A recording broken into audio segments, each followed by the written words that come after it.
Clue today న్యూస్కి స్వాగతం. దోమల బెడదతో ఆందోళన చెందుతున్న ప్రజలు అపరిశుభ్రంగా భోజన ఆవాసాలు చర్యలు తీసుకుంటున్నామని అధికారులు. వర్షాకాలం అంటేనే వ్యాధుల కాలంగా చెప్పుకోవచ్చు. ఈ వర్షాకాలంలో ప్రజలకు ఎలాంటి వ్యాధులు సోకకుండా ఉండేందుకు గాను అధికారులు అప్రమత్తమై తగు చర్యలు తీసుకోవాలి. కానీ ఇప్పటి వరకు ఎలాంటి చర్యలు లేవు. దీంతో దోమల బెడద పెరిగిపోయి ప్రజలు ఆందోళన చెందుతున్నారు. సంగారెడ్డి జిల్లా ఆందోళన జోగిపేట మున్సిపల్ పరిధిలో చాలా చోట్ల పరిసరాలు అపరిశుభ్రంగా దర్శనమిస్తున్నాయి. వాటిపై మున్సిపల్ అధికారులు చర్యలు అత్యంత మాత్రంగానే ఉన్నాయని చెప్పక తప్పదు. కుర్చీలకే పరిమితం కాకుండా అధికారులు వార్డుల్లో నెలకొన్న దుర్భర పరిస్థితులను కూడా పరిష్కరించాలని పలువురు కోరుతున్నారు. దీనిపై మున్సిపల్ కమిషనర్ తిరుపతి మాట్లాడుతూ దోమల వల్ల ప్రజలు అప్రమత్తంగా ఉండాలని సూచిస్తూ తమ పరిసరాన్ని పరిశుభ్రంగా ఉంచుకోవాలన్నారు. ఎక్కడైనా అపరిశుభ్రత వాతావరణం కనిపిస్తే తమ దృష్టికి తెస్తే వెంటనే పరిష్కరిస్తామని అంటున్నారు.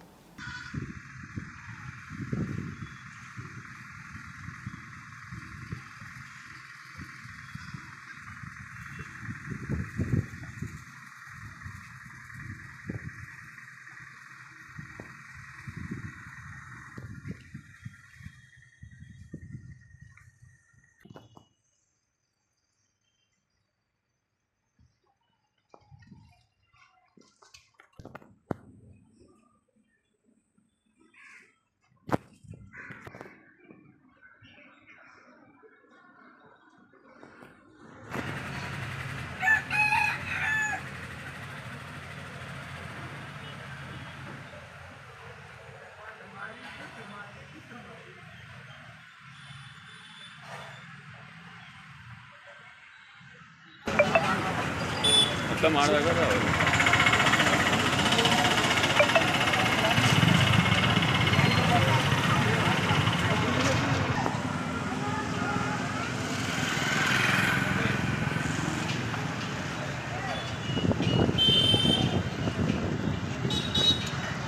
రానున్న వర్షాకాలం నేపథ్యంలో ఆందోళన జోగిపేట పట్టణంలోని మొత్తం 20 వార్డు లోపల కూడా మున్సిపల్ ఆధ్వర్యం లోపల యాంటీ లార్వల్ స్ప్రే చేయడం అనేది స్టార్ట్ చేస్తాం. ఎందుకంటే ఈ సీజన్లో వాటర్ స్టాగ్నేషన్ అంటే నీరు నిల్వ ఉండడం వల్ల దోమల బెడద పెరిగే అవకాశం ఉంది. అలాగే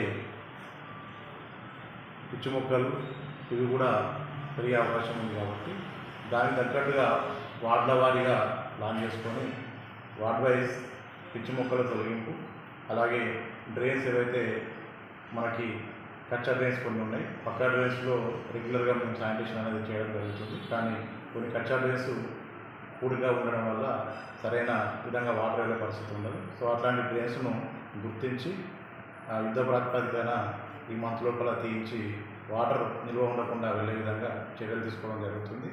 అలాగే 2 రకాల నియంత్రణ పద్ధతులు అంటే దోమ లార్వా పెరగకుండా ఒకటి, అలాగే పెరిగిన దోమలకి యాంటీ ఫాగింగ్ ఆ విధంగా ముందుకెళ్లాలని చెప్పి గౌరవ చైర్పర్సన్ గారు అలాగే కౌన్సిల్ ఆమోదంతో నిర్ణయం తీసుకోవడం జరిగింది.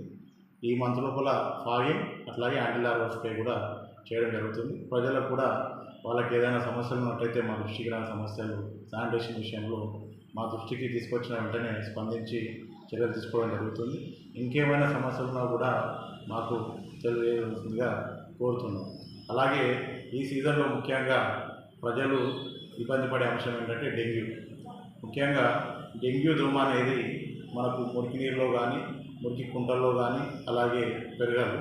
డెంగ్యూ దోమ అనేది మన ఇంటి పరిసరాల లోపల ఇంట్లో మంచినీరు ఎక్కడ నిల్వ ఉంటుందో, ముఖ్యంగా పూల కుండీలు కానీ పాతపోయిన టైర్లు కానీ ఖాళీ బాటిల్ కానీ అలాగే ఇంకేదన్నా ఇంటి పైన మనం యూజ్ చేయని పరికరాలు కానీ ఎలక్ట్రానిక్ వస్తువులు కానీ పడేస్తూ ఉంటాం.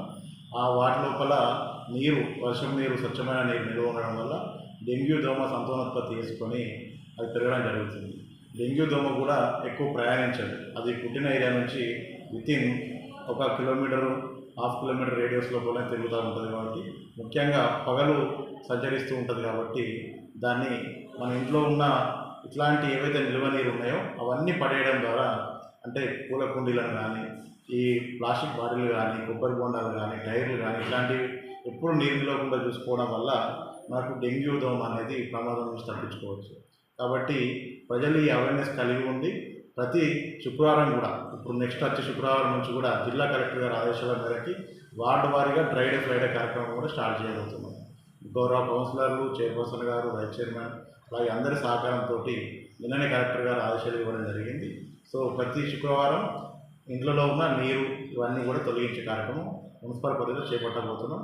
దీనికి కూడా ప్రజలందరూ స్వచ్ఛందంగా సహకరించి ముందుకు వచ్చి ఈ కార్యక్రమాన్ని విజయవంతం చేయాలి. దీని ద్వారా మనం డెంగ్యూను కూడా సమర్థవంతంగా ఎదుర్కొనే అవకాశం ఉంది. అలాగే వార్డులో కూడా ప్రజలకి ముఖ్య సూచన ఏంటంటే వర్షాకాలం లోపల మీ పక్కన ఉన్న ఖాళీ ఫ్లాట్ల లోపల కానీ చెత్త చెదరం ఎట్టి పరిస్థితుల్లో వేయద్దు. ఎందుకంటే మీకు కంపల్సరీ ప్రతి వార్డుకు చెత్త బండి వస్తుంది. ఒకవేళ ఎక్కడైనా చెత్త బండి రాని ప్రదేశం 1 డే లేట్ అయితే మాకు కంప్లైంట్ చేయండి. మేము ఏదైనా ఎట్టి పరిస్థితుల్లో మళ్ళీ తెల్లారి దాన్ని పంపించే అవకాశం ఉంటుంది. 100% door to door coverage Jogipet మున్సిపాలిటీలో ఉంది, ఆందోళనలో కూడా ఉంది. సో కాబట్టి దాన్ని సద్వినియోగం చేసుకోవాలి. అనవసరంగా పక్కన ఖాళీ ఫ్లాట్ ఉంది కదా అని చెప్పి మీకు బయట పడేసి అనారోగ్య సమస్యలు తెచ్చుకోవద్దని చెప్పి ప్రజలకు ఈ సూచిస్తున్నాను. అలాగే ఇంకెవరైనా అనాథరైజ్గా డంపింగ్ చేస్తూ ఉంటే, ఇట్లా పడేస్తూ ఉంటే మాకు కంప్లైంట్ చేసినట్టయితే వాళ్ళకి ఫైన్ విధించడం జరుగుతుంది. సో కాబట్టి ప్రజలందరూ కూడా మాకు సహకారం చేసి ఈ వర్షాకాలం లోపల జోగిపేట పట్టణాన్ని స్వచ్ఛందంగా ఉంచి ఎలాంటి రోగాలు బారిన పడకుండా ఉండడానికి సహకారం చేయాలని చెప్పి ఈ సందర్భంలో కోరుకుంటూ సెలవు తీసుకుంటాం. Thank you.